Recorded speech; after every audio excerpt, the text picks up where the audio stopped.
Nag-road trip kami dun sa papunta ng Naga. Nakaangkas po kami noon. Ngayon ay, ako naman po ay nakikisabay na lang. Literally, nakikisabay. So, siya po ay nakasakay sa motor, ako naman po ay naglalakad. Yun na po, yun ang ibig sabihin ng makikisabay.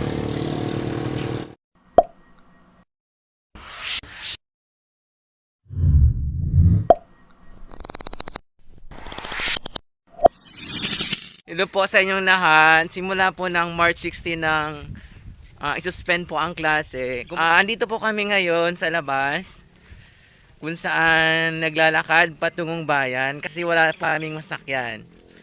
Kung gagamit ka po ng single, dapat wala ka po ng kaangkas. Ito na po yung kalsada. Makita nyo po na walang masyadong sasakyang dumaraan. So, andito na po kami naglalakad. Mga more or less po 3 kilometers po ang aming pupuntahan patungo sa bayan ng Ragay.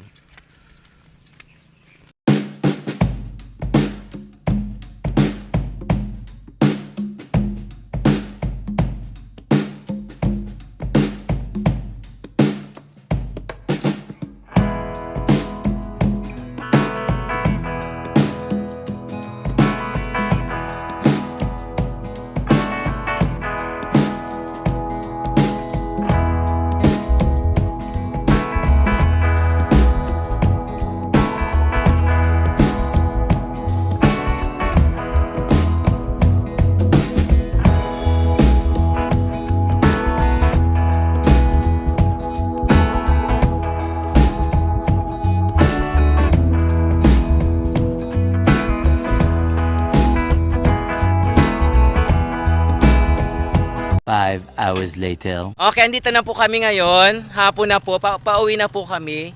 Pinapractice po namin ang social distancing. Si Sir Flo po yung kasama ko kanina, nakasakay po sa motor. Samantalang ako naman po ay naglalakad. Bawal kasi po dito ang nakaangkas sa motor. So ako po yung naglalakad. Ayan po siya sa likod.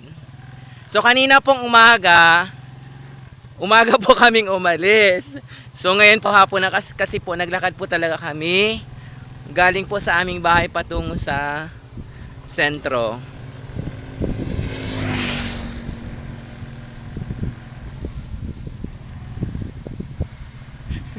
Okay naman po yung daan. Medyo hindi na po siya mainit kasi I think 5:30 na po. So hindi na po masyadong mainit dito sa daan. Nung nag-road trip kami dun sa papunta ng Naga.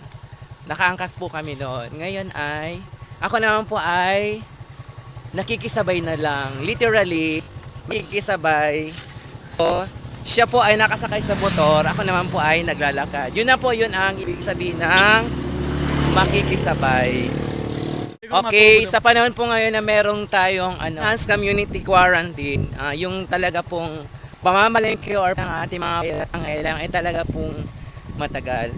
Kailangan po nating sundin ang mga measure na to para po maiwasan coronavirus or COVID-19. Dito na po nagtatapos. Marami pong salamat. Bye!